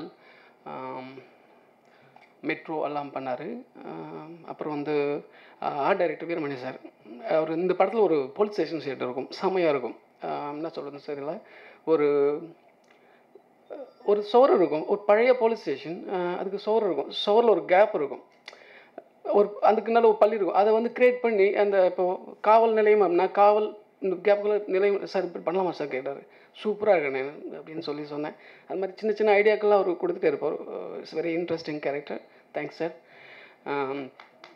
அப்புறம் முக்கியமான ஒருத்தர் ஆடியோகிராஃபி ராஜகிருஷ்ணன். பிரேமம் படம் ரொம்ப சவுத் இந்தியாவிலே நம்பர் 1 மிக்சர். அவர் கூட ஒர்க் பண்ண ரொம்ப சந்தோஷமாக இருந்தது. எஃபெக்ட்ஸ் பண்ண PC Arun and Vishnu PC, எல்லாருக்கும் நன்றி. முக்கியமாக ஒருத்தர் படத்தோட dialogue writer Madonne Ashwin. Actually நானும் அவரும் கோ கண்டஸ்டன்ட் நாளைக்குனரில். ரொம்ப பெரிய சப்போர்ட் எனக்கு. எப்பவுமே 2 பேர் ரொம்ப முக்கியம் ஸ்கிரிப்ட். எந்த ஐடியா வந்தாலும் எனக்கு முதல்ல 2 பேர் போகிறது தான். ஃபஸ்ட்டு வந்து என்னோடய க்ளோஸ் ஃப்ரெண்ட் சா ஃபைசல் கான் இருக்காரா இல்லைன்னு தெரில. அடுத்து வந்து மேடன் அஸ்வின். எனக்கு இவங்களோட கலந்துரையாடும்போது ஐடியாஸ் வந்து ஒர்க் அவுட் ஆகுமா இல்லையான்னு எனக்கு ஈஸியாக கெஸ் பண்ண முடியும். வெரி சப்போர்ட்டிவ் எனக்கு. ரொம்ப தேங்க்ஸ் அவங்களுக்கு. இந்த டைமில் இருக்காங்களா இல்லைன்னு எனக்கு தெரியல. ரொம்ப தேங்க்ஸ். அப்புறம் டெக்னீஷியன் டீமில் முக்கியமான கண்ணன் சார் வந்து இந்த படம் ப்ராஜெக்ட் ஆரம்பித்து 2வது நாளே ட்ராப் ஆகிற அளவுக்கு ஒரு இஷ்யூ நடந்துருச்சு. எனக்கு ரொம்ப கஷ்டமாயிடுச்சு. படம் ஆரம்பித்து ஃபஸ்ட் நாள் ஷூட் போச்சு, 2வது நாளே ஒரு பெரிய இஷ்யூ. தேவையில்ல ஆட்கள் வந்து உள்ளே வரும்போது அதை மனசு கஷ்டமாயிடுச்சு. அவர் அந்த டைமில் அவர் ரொம்ப ப்ரில்லியண்ட்டாக ஹேண்டில் பண்ணார் கண்ணன் சார். ரொம்ப தேங்க்ஸ் அவருக்கு. சம்டைம் வந்து ஒரு 100% ஒரு ப்ரெஷர், அதை வந்து எனக்கு ஒரு 10-30 கொஞ்சம் டைவர்ட் பண்ணிவிட்டு 70 அவ்வளோ ஆக்செப்ட் பண்ணிப்பார், கொஞ்சம் தாங்கிப்பார். சம்டைம் 100% எனக்கே விட்டுருவார், சாவடா அப்படின்னு சொல்லி. அது ரொம்ப கஷ்டமாக இருக்கும். எல்லாம் ஓகே. எனக்கு ஒரு விஷயம் மட்டும் கண்ணன் சார்கிட்ட வந்து கேட்கலான்னு தோணும். நல்லா பேசிகிட்டு இருப்பார், நல்லா பேசிகிட்டு இருப்பார். கொஞ்சம் டக்குன்னு காணாமல் போயிடுவார். எங்கே சார் கண்ணன் சார் பார்த்தா ஏதாவது ஒரு செலிபிரிட்டி வந்திருப்பாங்க, அவர் முன்னாடி செல்ஃபி எடுத்துட்டு சார் இங்கே பூசுங்க, ரைட்டில் பூசுங்க, அந்த வாடி கவுண்ட் சொல்லுவாள் அந்த மாதிரி, லெஃப்ட் ஒன்று ரைட்டு ஒன்று சார் இங்கே ஒன்று. அது சம்டைம் வந்து அதுவும் இந்த செலிபிரிட்டி, இந்த ஃபீமேல் செலிபிரிட்டி இருந்தால் சத்தான் சேகர் தான். ஐயோ, இது சாருக்கு தான் என்ன அப்படியே அவரோட சாரோட பையன்களெல்லாம் டைவர்ட் பண்ணிட்டார். எல்லாம் ஃபோட்டோ எடுத்து ஃபேஸ்புக்கில் அப்லோட். கண்ணு சார் தூரத்துலேருந்து என்னைக்காச்சும் ஒரு நாள் வச்சுக்கிறேன் அப்படின்னு நினச்சிட்டேன்னு இன்றைக்கி அதை தீர்த்துட்டேன். இனிமேல் ஃபோட்டோ எடுப்பீங்க. அது வேறு. அது அப்புறம் கண்ணாடி முன்னாடி என்னன்னு தெரியலங்க, அது சரி விடுங்க. நல்லா இருக்குது சார், ரொம்ப சந்தோஷம் எனக்கு.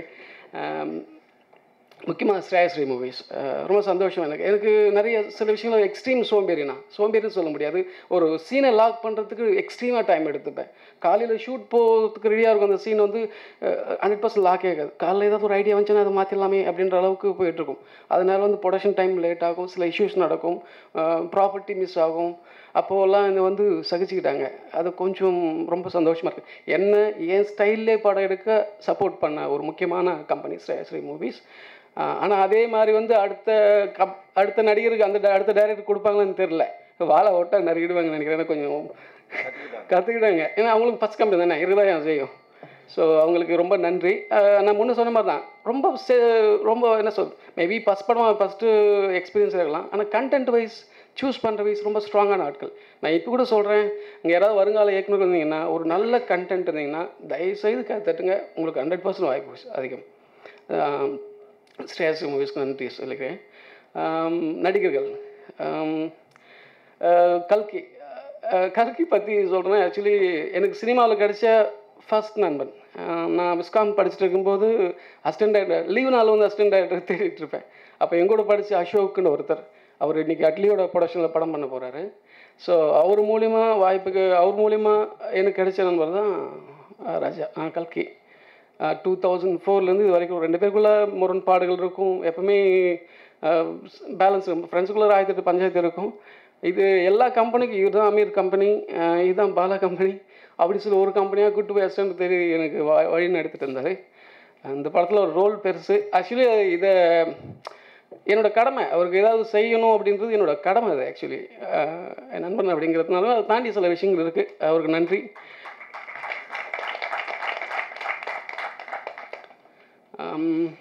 வேறு நிறைய சொல்கிறதுக்கு. டெல்னா டேவிஸ், டெல்னா வந்து ஆடிஷன் வந்தாங்க. அதுக்கு முன்னாடி 2-3 பேர் வந்தாங்க. ரொம்ப என்ன சொல்கிறது, எனக்கு கொஞ்சம் ஒரு செலக்ட் பண்ணலாமா வேணாமா சில விஷயம் சூஸ் ஆகாமே இருந்தது. கடைசி இவங்க வந்தாங்க. பட் இவங்களும் அதே மாதிரி தான் இருந்தாங்க. பட் நல்லா பர்ஃபார்ம் பண்ணி காட்டினாங்க. அது எனக்கு ரொம்ப பிடிச்சிருந்தது. அப்புறம் என்கிட்ட கேட்டாங்க ஓகேவா இல்லையான்னு. இல்லை சார் நான் கொஞ்சம் 2 days கழித்து சொல்கிறேன் அப்படின்ட்டு. அப்போ சொன்னாங்க, சார் நீங்கள் எனக்கு அதாவது நீங்கள் வந்து செலக்ட் பண்ணலன்னு சொல்லுங்கள், பண்ணுன்னு சொல்லுங்கள், எனக்கு வந்து பயம் இல்லை, நீங்கள் என்ன மனசுலையும் ஓப்பனாக சொல்லுங்கள், நான் எனக்கு ஓகே தான் அப்படின்னாங்க ஸ்ட்ராங்காக. ஓகே இந்த பொண்ணு ஓகேப்பா, அந்த செகண்ட் ஓகே, நீ செலக்ட் நடிக்கிறமா அப்படின்னு சொல்லிட்டேன். ஸோ அப்படி தான் அவங்க வந்தாங்க. சூப்பராக நடிச்சிருக்காங்க. குமரவேல் சார் சொல்லணும். அவர் எனக்கு என்ன சொல்கிறேன்னா, அவருக்கு தெரியாது, அவர் பயங்கரமாக ரசிக்கணும், அவர் பயங்கரமாக பிடிக்கும் அவரை. ஐ மீன் அவரை மீட் பண்ணுறதுக்கு முன்னாடி அவர் பயங்கரமாக பிடிக்கும். அது இப்போ தான் சொல்கிறாரு, அவருக்கே தெரியாது. அது மாதிரி ஃபஸ்ட் டைம் அவர் தான்ப்பா அவர் நடிக்கணும் அப்படின்னு சொல்லிட்டு போயிட்டு அவர்கிட்ட போய் சொல்கிறேன். அவர் என்னை ட்ரீட் பண்ண விதம் எனக்கு ரொம்ப ஹர்ட் ஆகிடுச்சு. ஆக்சுவலி உட்காந்துட்டு காலாட்டி கேட்டார். எனக்கு ரொம்ப ஒரு மாதிரி ஆகிடுச்சு. நான் ரொம்ப ரசிக்கிற மனுஷன் என்னை ஏன் இப்படி ட்ரீட் பண்ணுறாரு அப்படின்னு ஒரு எண்ணம் உள்ளுக்குள்ளே இருந்துச்சு. அப்புறம் கதை சொல்ல ஆரம்பிச்சோடனே அவர் எப்போயோ காலத்துக்கு கீழே வச்சுருந்தார். அப்பாடா நல்லா தான் கதை சொல்லியிருக்கும் போல் அப்படின்னு சொல்லி நினச்சிக்கிட்டேன். அவர் கண்டிப்பாக என் கணிப்பு சரியாக இருந்துச்சுன்னா அஜுவுக்கு, பாரத சாருக்கு, இந்த படத்தோட ஸ்க்ரீன் பிளேக்கு, குமரவேல் சாருக்கு ஒரு தேசிய அங்கீகாரம் கிடைக்கும் அப்படின்னு நம்புகிறேன். அப்புறம் முக்கியமாக அஜினீஷ் லோக்நாத், ஷார்ட் அஜு அப்படி தான் கூப்பிடுவோம். அஜு வந்து எப்படின்னா ரொம்ப எக்ஸ்ட்ரீம் டேலண்டட். அது ஃபஸ்ட்டு வந்து அஜுவோட படம் வந்து நான் ஒரு பெங்களூர் ஃபிலிம் ஃபெஸ்டிவல், ஒளிதோர் கண்ணந்தை ரக்ஷி ஷெட்டியோட படம், அது பெங்களூர் ஃபெஸ்டிவல் பார்த்துட்டுனா எந்த மனுஷன் இப்படி பண்ணியிருக்காங்க அப்படின்னு சொல்லி விட்டு நான் அது காட்டின ஒரு ஃபைசல் கான் தான், நான் சொல்லலை நண்பன். ஸோ அவர் தான் காட்டினார், சரி விட்டாச்சு. அப்புறம் இந்த படத்துக்கு யார் மியூசிக்னா அவங்க இவங்க அப்படின்னு சொல்லிட்டு கடைசியில் அஜினீஷ் லோக்நாத் அப்படின்னு சொல்லிச்சு. அஜினீஷ் லோக்நாத் யாருங்க அப்படின்னு சொல்லி கேட்டேன். இல்லை கன்னடத்துக்காரர். என்ன படம் பண்ணியிருக்காரு? ஒளிதவர் அது ப்ரொனன்சியேஷன் யூகேன்னு சொல்லுவாங்க ஷார்ட்டாக. ஒளிதவர் எங்க கூப்பிடுங்க, அவள் தான் வேணும் அப்படின்னு சொல்லி இழுத்துட்டு வந்து இந்த படத்துக்கு இருக்கணும். அவரை பற்றி நான் சொல்கிறதோட படம் பேசுன்னு நினைக்கிறேன். ரொம்ப ஓவராக நெஞ்சு நக்கிற மாதிரி இருக்க சொல்கிறது. கண்டிப்பாக வந்து அடுத்த படமெல்லாம் நான் வந்து அவர் கூட ஒர்க் பண்ணுவேன். அதில் எந்த விதமான மாற்றமும் இல்லை. I love him. அதை தாண்டி ஒரு நல்ல மனுஷன். இது ராஜா என்ன சொன்னார், என்ன சொன்னாலும் எனக்கு சிறுபுலத்தனமான கொஸ்டின் கேட்டால் கூட அதுக்கும் பொறுமையாக ஆன்சர் பண்ணுவார். எனக்கு மியூசிக் பற்றி பெரிய நாலேஜ் கிடையாது. இது பிடிச்சிருக்கு, இது பிடிக்கல, இது ஆப்டாக இருக்குது, ஆப்டாக இல்லை, இவ்வளோ மட்டும் தான் என்னால் சொல்ல முடியும். பட் அதெல்லாம் தாண்டி ஒரு ப்ரெசன்டேஷன் கொடுத்தாரு. அவர் பேக்ரவுண்ட் ஸ்கோருக்கு அவருக்கு நிறைய அங்கீகாரம் கிடைக்கணும்னு ஆசையாக இருக்குது. கிடைச்சா சந்தோஷமாக இருக்கும். தேங்க்ஸ் அஜு. வேறு மெயின் ஆட்கள் அப்புறம் கடைசியாக சொல்லான்னு இருக்கேன். அப்போது தேனப்பன் சாரோட கேரக்டர் வந்து ஒரு பலாப்பழம் தான் அவர் கேரக்டரோட அந்த ஒரு குறியீடுன்னு சொல்லுவாங்க. அந்த மாதிரி யார் போடலாங்க, இந்த பலாப்பழம் பார்த்தீங்கன்னா பார்க்க கரடமோடாக இருக்கும், முள்ளா உள்ள சோள இனிப்பாக இருக்குல்ல, அதான் கேரக்டருங்க அப்படின்னு சொல்லி. இப்போ ராஜா தேடிட்டு கல்கி தான் தேனப்பன் சார் கரெக்டாக இருப்பார் அப்படின்னு சொல்லி. ஸோ வந்தார். எனக்கு நடிகர், ப்ரொடியூசர், தயாரிப்பாளர் அதை தாண்டி அதெல்லாம் அப்படிக்கிறோம். ஒரு ரொம்ப டவுன் டு எர்த். அவரெல்லாம் மிரண்டு போய் நான் கிட்ட போனேன். அவ்வளோ குழந்த மாதிரி இருக்கார். நான் இது ராஜன்னு சொன்னது தான். இது வரைக்கும் நான் ஒரு இவ்வளோ டவுன் டு எர்த்தான மனுஷன் இது வரைக்கும் சினிமா இதில் நான் பார்க்கல. இதுதான் ஃபர்ஸ்ட் டைம். ரொம்ப ரொம்ப ரேர். எனக்கு நடிகர் விட்டுருங்க, நடிக்கிறது நல்லா நடிச்சிருக்கா. அது நீங்கள் படம் பார்த்தீங்கன்னா நல்லா எழுத போகிறீங்க, அது பிரச்சனை இல்லை. எனக்கு மனுஷனாக ரொம்ப ரொம்ப பிடிச்ச திரைப்படம் சார். ராஜன் என்ன பண்ணுவார், கண்ணன் சார் வந்து காசு கொடுப்பார், ஸ்ட்ரெயிட்டாக கொடுக்க மாட்டார். இவர் வந்தால் தான் காசு கொடுப்பார். ஸோ இவரை காக்கா பிடிக்கிறது தான் என் தொழிலாக இருக்கும் ஃபஸ்ட் டைமில். இவரை பிடிச்சா தான் கொஞ்சம் வேலை நடக்கும் போல் அப்படின்னு இப்படி தான் காக்கா பிடிச்சேன். பட் அவர்கிட்ட கொஞ்சம் போனால் அதை தாண்டி நான் இம்ப்ரெஸ் ஆகிட்டார் அவர் என் கூட. இந்த பையனுக்கு ஏதாவது செய்யணும், ரொம்ப டெடிகேஷனாக இருக்கனே அப்படின்னு சொல்லிட்டு லொக்கேஷன் ஃபுல்லாக நானும் ராஜனை தான் பார்த்தோம். கண்ணராஜன்னா இவரோட சப்போர்ட் பெரிய சப்போர்ட். நான் நிறைய தடவை சொல்லிட்டே இருக்கேன். அப்புறம் பாண்டியன் ராஜாராண பாண்டியன் வந்து என்னோட மடவன் அஸ்வின் வந்து தர்மம்னு ஒரு படம் ஷூட் நான் 4 ஷார்ட் ஃபிலிம் பண்ணார். அதுக்கு நேஷனல் அவார்ட் வின் பண்ணிச்சு. அந்த படம் மென்ஷன் பண்ணாங்க, சாரி. ஸோ அதில் நடித்தார். நான் யாரை போகிறதுன்னு தேடிட்டு இருக்கும்போது மெடோனேஷன் தான் ராஜாராணி பாண்டியன் ராஜாராணி இல்லை, அதுக்கப்புறம் தான் ராஜாராணி நடித்தார். ஆக்சுவலி பாண்டியன் ஒருத்தருக்காருன்னு சொல்லி பார்த்தா கதை சொன்ன பிடிச்சி நடித்தார். சந்தோஷமாக இருக்கார் கூட. ராதிகா மேம் மாஸ்டர் வந்து எப்படின்னா, நான் ஒரு படத்தில் அசிஸ்டன்ட் ஒர்க் பண்ணும்போது அதே இடத்துல வந்து மாஸ்டர் வந்து ஒர்க் பண்ணாங்க. அப்படி தான் அறிமுகமானாங்க. ஸோ அதே மறுபடியும் வந்து இதே இந்த படத்தில் வந்து சேர்ந்தது சந்தோஷமானது. ரொம்ப தேங்க்ஸ் மேம். முக்கியமாக 2 பேர் இருக்காங்க. விதாத் சார் இந்த ப்ராஜெக்டுக்குள்ளே வர்றதுக்கு ஃபஸ்ட் ரீசன் வந்து விதாத் சார். அவர் தான் வந்து இந்த குறும்பமை படம் பண்ணுறதுக்கு காரணம் அவர் தான். அது வந்து எப்பயாவது சொல்லணும்னு கரெக்டாக காலையில் சொல்ல முடியல, இங்கே வந்து சொல்லிட்டேன். ஷார்ட் ஃபிலிம் அதுக்கு முன்னாடி வாய்ப்புகள் வந்துச்சு. எனக்கு சரியான இது கம்பெனியில் படம் பண்ணுறதா நம்ம லைஃப் வேஸ்ட் பண்ணுவோன்னு பயம் இருந்துகிட்டே இருந்தது. பட் இவருக்கு கூப்பிடுறதுக்கும் பக்கம் நல்ல இடத்துல அமைஞ்சிருக்குன்னு இவர் கரெக்டாக கொண்டு போய் சேர்த்து இன்றைக்கி கொண்டு வந்த வரைக்கும் நிப்பாட்டி வச்சுருக்காரு. அதை தாண்டி எங்களுக்கு 2 பேருக்குள்ள ஒரு சின்ன மிஸ் அண்டர்ஸ்டாண்டிங் ஸ்பாட்டில் நடந்துகிட்டே இருந்தது. ஆக்சுவலி அதெல்லாம் வந்து நானே தப்பு பண்ணியிருந்தா கூட நான் தான் தப்பு பண்ணியிருப்பேன். ஆக்சுவலி ஓப்பனாக சொல்ல போனேன். பட் அதை வந்து அவர் டைமில் அது ரியாக்ட் பண்ணவே மாட்டார். அந்த டைம் படம் ஷூட் போகணும் அப்படின்னு சொல்லிட்டு கொஞ்ச நாள் கழிச்சு எனக்கு தெரியாமல் எனக்கே புரிய வைப்பார். அப்படி அன்றைக்கி நடந்தது காரணம் நீங்கள் தாங்கல்ல அப்படின்னு. அது எனக்கு ரொம்ப அந்த மெச்சூரிட்டி தனம் எனக்கு ரொம்ப பிடிச்சிருந்தது. அப்புறம் அவர் ஸ்கிரிப்டை சூஸ் பண்ணுற அந்த பக்குவம் வந்து ரொம்ப பிடிச்சிருக்கு. நீங்கள் பார்த்துருப்பீங்க குற்றமை தன்னை கிடாவின் கண்ணமனும் குரங்கு பொம்மை நல்ல படம் அப்படின்றது சொன்னேன். ஸோ அவரோட அந்த டேலண்ட் ரொம்ப பிடிச்சிருக்கு. இந்த படத்துக்கு அப்புறம் அவருக்கு ஒரு நல்ல ஒரு ஃப்ளேவர் கிடைக்கும் அப்படின்ற எண்ணம் இருக்குது. Thank you very much sir. Bharathiraj sir பற்றி என்ன சொல்கிறதுன்னு தெரியல. அவர் பெரிய லெஜண்டுங்க. நான் அவர்கிட்ட ஒர்க் பண்ணுறது வந்து அதுவே பெரிய அதிசயமாக நினைக்கிறேன். என்னோடய ஷார்ட் மூவிஸ் வந்து அதுக்கு முன்னாடி பார்த்துருந்தார் அவர். அந்த நம்பிக்கை மேலே இருந்தது. போய் கதை சொன்னேன், நல்லா இருக்குது நடிக்கிறோம்ப்பா அப்படின்னு ஒத்துக்கிட்டாரு. ஒத்துக்கிட்ட பிறகு நிறைய பேர் பயமுறுத்த ஆரம்பிச்சாங்க. என் படத்தில் பாரதி சார் நடிகர் தெரியுமா அப்படின்னு சொல்லி கெத்து காட்டவே முடியாது. யோ அப்படி சொல்லி பயமுறுத்தி விட்ருவாங்க. ஆனால் அப்படியெல்லாம் இல்லவே இல்லை. நிஜமாவே ஏதோ இதுக்காக சொல்கிறேன். அவர் போய் உட்கார வச்சு இந்த பையன் ஃபஸ்ட்டு ஒரு படம் பண்ணுறான், இவனுக்குள்ள ஒரு நர்வஸ் இருக்கும். இது எப்படி இந்த நர்வஸ் எப்படி அவங்ககிட்ட இருந்து விளக்குறதுன்னு அவர் கம்ஃபர்ட் ஜோன் க்ரியேட் பண்ணி விட்டார். ஜாலியாக பேசுவார். பழைய படத்தை பற்றி இன்சிடென்ட் சொல்லுவார். அதெல்லாம் சொல்லும்போது நமக்கு அந்த ஒரு கம்ஃபர்ட் ஜோன் க்ரியேட் ஆகி அப்படி உருவாச்சு. அப்புறம் எந்த இடத்தும் தலையிட மாட்டார்.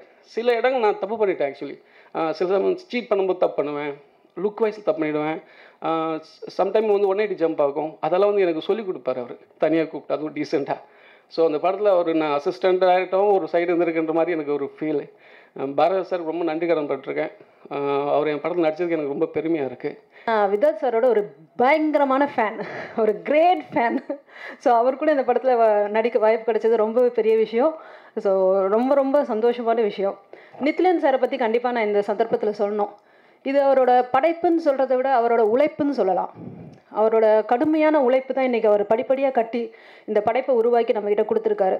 ஸோ நிதிலன் சார் எனக்கு ரொம்ப நல்லா தெரியும். ரொம்ப நாங்கள் 2 பேரும் அசிஸ்டன்ஸாக ஒர்க் பண்ணும்போதுலேருந்து தெரியும். ஸோ அப்பத்துலேருந்தே அவர் ஒரு தனியாக தெரிவார். ஸோ அந்த தனித்துவம் தான் இந்த படத்துலையும் அவர் படத்தையும் தனியாக காமிச்சிருக்காரு. ஸோ கண்டிப்பாக இது வித்தியாசமான படமாக இருக்கும். எல்லோரும் தேட்டரில் போய் இந்த படத்தை ரசிக்கணும்னு நினைக்கிறேன். இயக்குனர் இமயம் Bharathiraja sir, Vidharth sir, Kumaravel sir, Thenappan sir, இவ்வளோ பெரிய லிஜெண்ட் நடிக்கிற படத்தில் என்னையும் ஒரு நடிகனாக இவங்களோடு சேர்ந்து ஒரு புதுமுகமாக அறிமுகப்படுத்தியிருக்காரு இயக்குனர் நித்லன். இந்த படத்தில் வந்து விதார் சாரை பற்றி சொல்லணும்னா சார் சொல்கிறவங்கள அண்ணன்னு சொல்லலாம். என் சொந்த அண்ணன் மாதிரி. ஏன்னா நான் ஃபஸ்ட் டைம் நடிக்கிறேன். ஸ்பாட்டில் வந்து ஏதாவது ஒன்று இந்த மாதிரி தான், இந்த பேசும்போது ஏதாவது இதாக வரல, அந்த மாதிரி ஏதாவது பண்ணேன்னா டேய் கரெக்டாக பண்ணு, இல்லைன்னா எனக்கு க்ளோஸ் வந்துடும், உனக்கு க்ளோஸ் போகணும்னா கரெக்டாக பண்ணு அப்படின்னு என்கரேஜ் பண்ணிகிட்டே இருப்பாங்க. அவங்க என்கரேஜ்னால தான் பாரதிராஜா சார் அந்த படத்தை பார்த்துட்டு என்னை கூப்பிட்டு நித்லன் அவர்கள்ட்ட யார் அந்த பையன் பிட் பாக்கெட்டாக நடிச்சிருக்கானே அப்படின்னு கூப்பிட்டு பாராட்டினாங்க. யோ செம்மையா கை விட்றா அப்படின்னு சொல்லிட்டு பயங்கரமாக பாராட்டினாங்க. அது ரொம்ப சந்தோஷமாக இருந்துச்சு. அது எல்லாமே வந்து நித்லன் சார் தான். அப்புறம் குமரவேல் சார் நான் வந்து ஹிந்தியில் நவாசுதீப் அவர் வந்து எனக்கு ரொம்ப பிடிக்கும் ஒரு ஆர்டிஸ்ட்டாக. அவர் படங்கள் தான் ரோல் மாடலாக அப்படியே பார்த்துக்கிட்டே இருப்பான். அதுக்கப்புறம் இப்போ இந்த படத்துக்கு அப்புறம் குமரவேல் சார் தான் இப்படி ஒரு தமிழ் சினிமாவில் இப்படி ஒரு ஆர்டிஸ்ட் இருக்காங்களே அப்படின்னு சொல்லிட்டு இந்த படத்துலேருந்து அவ்வளோ ஃபேன் ஆகிட்டேன். தேனப்பன் சார் வந்து ஒரு ப்ரொடியூசராக கம்பீரமாக இருப்பாங்க. ஸ்பாட்டுக்கு வந்தாங்கன்னா அது என்னையா அது அந்த மானிட்டர் யூஸ் பண்ணவே இல்லையா, ஏன் அதுக்கு இது பண்ணுறீங்க அப்படின்னு. இல்லை சார் உங்களுக்கு டயலாக்னு சொல்லி வரும்போது குழந்தையாக மாறிடுவாங்க. டயலாக்ப்பா அப்படின்னு கொஞ்சம் இது பண்ணுவாங்க. ஸோ ப்ரொடியூசராக கம்பீரமாக இருப்பாங்க, ஒரு நடிகராக ஒரு குழந்தையாக மாறிடுவாங்க. ஸோ இதெல்லாம் நிறைய பேசணும்னு இருக்குது. அப்புறம் இந்த படத்தோட டெல்னா டேவிஸ் ஹீரோயின் அண்ணன்னு கூப்பிடுவாங்க, தங்கச்சி தான். அவங்களும் அப்படி தான் கூட நடிக்கும்போது பயங்கரமாக சப்போர்ட் பண்ணாங்க. ஆனால் உங்கள் மூஞ்சியில் ஏதோ ஒன்று தெரியுது, அதை தூக்கி எறிஞ்சிருங்க அப்படின்னு அப்பப்போ கான்ஃபிடன்ஸ் கொடுப்பாங்க. இவ்வளோ பெரிய வாய்ப்பு கொடுத்து இந்த ஸ்டேஜில் ஒரு நடிகனாக நீ பேசுகிறதுக்கு வாய்ப்பு கொடுத்த இயக்குனர் நித்திலன் அவர்களுக்கும், கண்ணன் சார். நித்திலன் வந்து இந்த படத்தில் வந்து இந்த கேரக்டர் ராஜா தான் பண்ண போகிறாரு. நான் ஃபஸ்ட்டு உதவி இயக்குனரை தான் அவர்கிட்ட ஜாயின் பண்ணேன். இந்த படத்தில் இவர் தான் இந்த ரோல் பண்ணுறாரு அப்படின்னு சொன்னாக்கில் கண்ணன் சார் மட்டும் தலையாட்டியிருந்தாருன்னா இது நடந்திருக்காது. ரொம்ப தேங்க்ஸ் சார். நான் வந்து ஒரு 8 வருஷமாக கன்னடா சினிமாக்களுக்கு மியூசிக் பண்ணிகிட்ருக்கேன். இப்படி பண்ணும்போது எனக்கு கிடைச்ச ஒரு வாய்ப்பு குரங்கு பொம்மை. ஒரு நல்ல படம் எனக்கு தமிழில் கிடைச்சிருக்குங்க, ஒரு சமாதானம் எனக்கு இருக்குது. இப்போ தான் வந்து படத்தோட ரீரெக்கார்டிங் எல்லாம் முடித்து டிடிஎஸ் எல்லாம் முடிஞ்சு ரெடியாக இருக்குது. மியூசிக் பற்றி நான் ஒன்றும் சொல்ல முடியாது. 3 பாடல்கள் இருக்குது. பேக்ரவுண்ட் ஸ்கோருக்கு ரொம்ப இம்பார்ட்டன்ஸ் கொடுத்துருக்கு இந்த படத்தில். எனக்கு ரொம்ப பிடிச்ச ஒரு பாடல்கள் பண்ணுறது ரொம்ப பிடிக்கும், ஆனால் பேக்ரவுண்ட் ஸ்கோர் பண்ணுறது எனக்கு ரொம்ப பிடிக்கும். ஸோ அது மூலியமாக தான் எனக்கு விதார்த்து தெரியும் ஃபஸ்ட். ஆக்சுவலி என்னுடைய கன்னட படம் ஒளிதவர் கண்டந்தேன்னு சொல்லி ஒரு படம், அது வந்து இப்போது ரிச்சின்னு சொல்லி தமிழில் ரீமேக் ஆகிட்டுருக்கு. நடிகர் நிவின் போய் நடிக்கிறார் அதில்.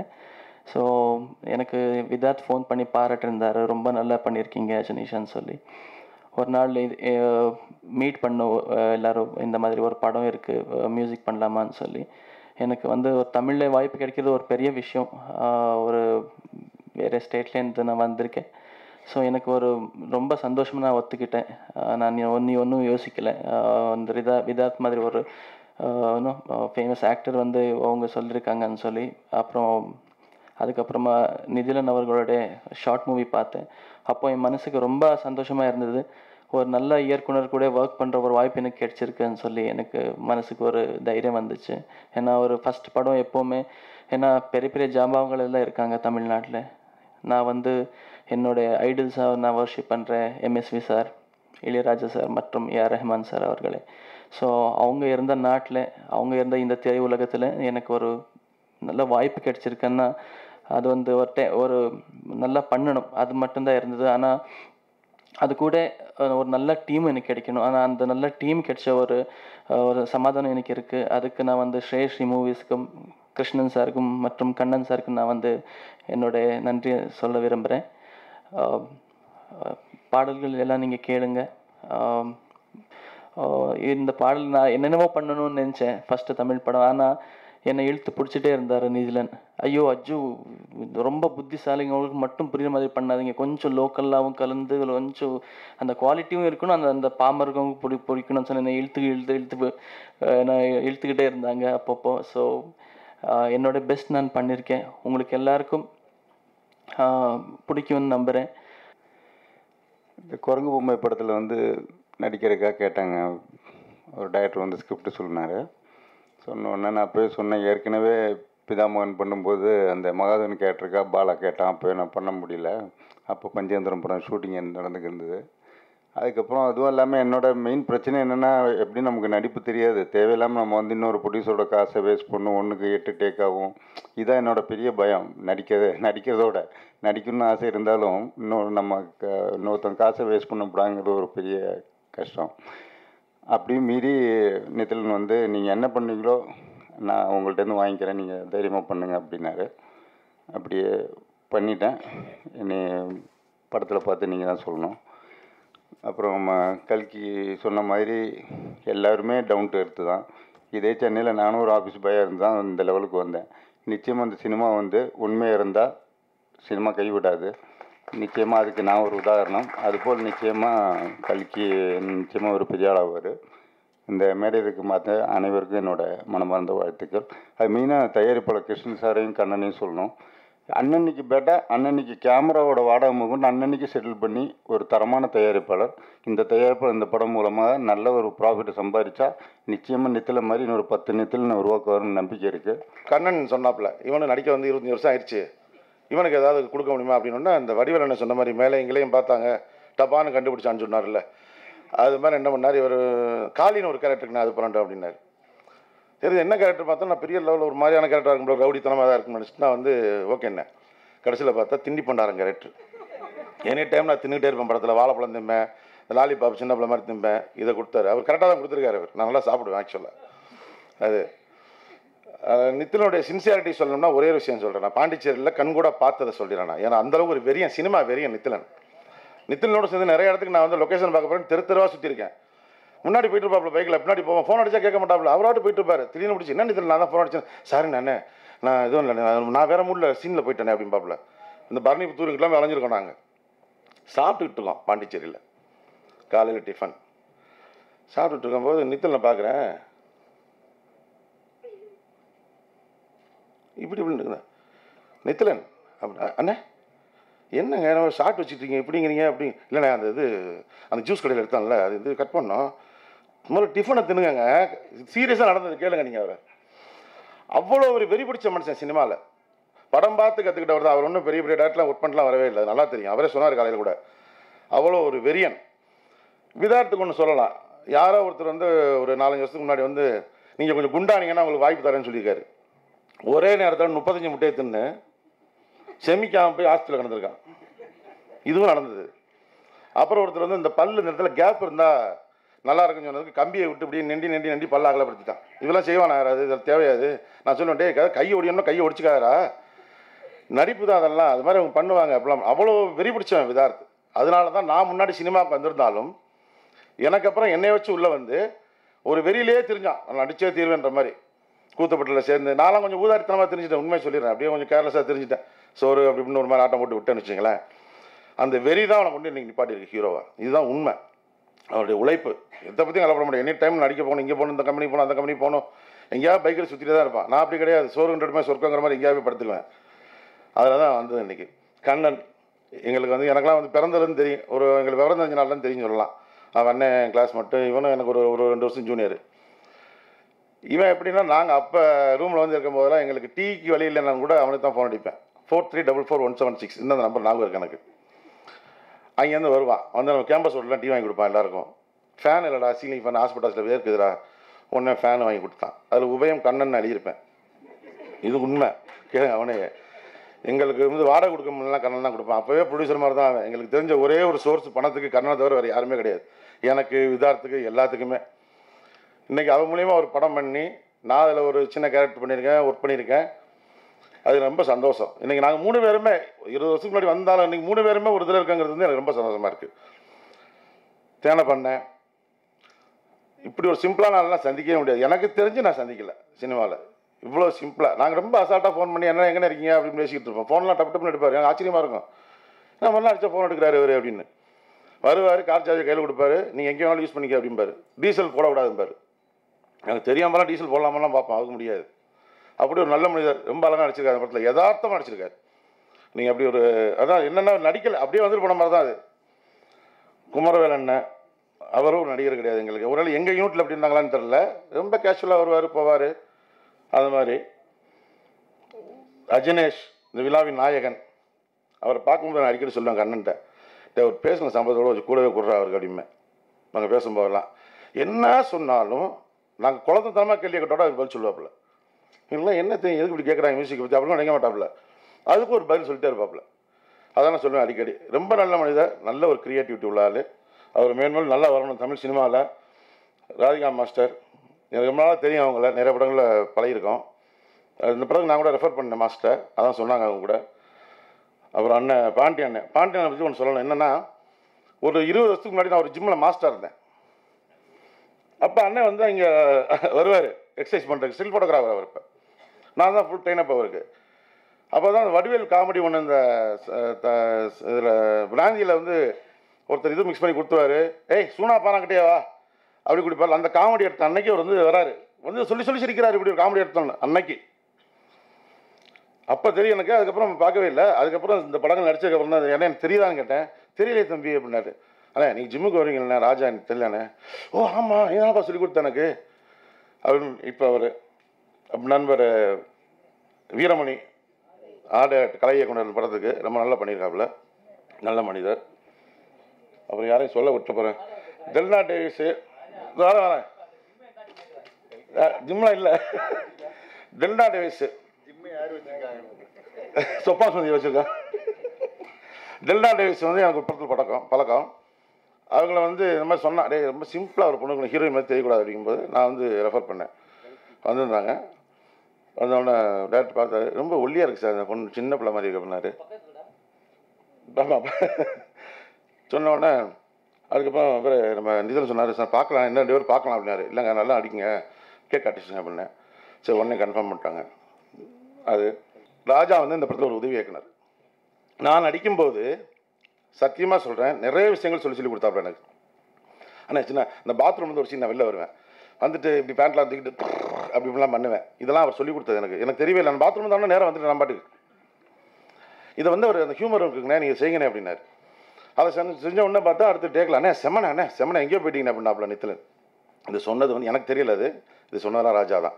ராஜா அந்த படத்துக்கு அப்புறம் அவர் லெவல் வேறு. நான் என்னை பொறுத்தவரைக்கும் அவர் ஒரு வருஷமாக சொல்லிகிட்டு இருக்கேன், கிட்டத்தட்ட 6-7 மாதமாக சொல்லிக்கிட்டு போனா. எனக்கு கல்கி இவர் இதுக்கு மேலே ஒரு லெவலே வேறு, அந்த லெவலுக்கு போயிடுவார். ரொம்ப தன்னடக்கமான ஆள். டோட்டலாக எங்கள் யூனிட் எல்லாருமே பார்த்தீங்கன்னா ரொம்ப அடக்க ஒடுக்கமான ஆள் தான். யாரும் இங்கே இதில் எல்லாரும் சொல்லிட்டேண்ணா. ஓகே வேற ஒன்றும் இல்லை. மற்றபடி வைசாலி நல்லா பண்ணாங்க காம்பேரிங். ஆமாம் ரொம்ப பிடிச்சிருந்துச்சி. எல்லாருக்குமே ரொம்ப பிடிச்சிருந்துச்சி. அழகாக வேறு இருக்காங்க.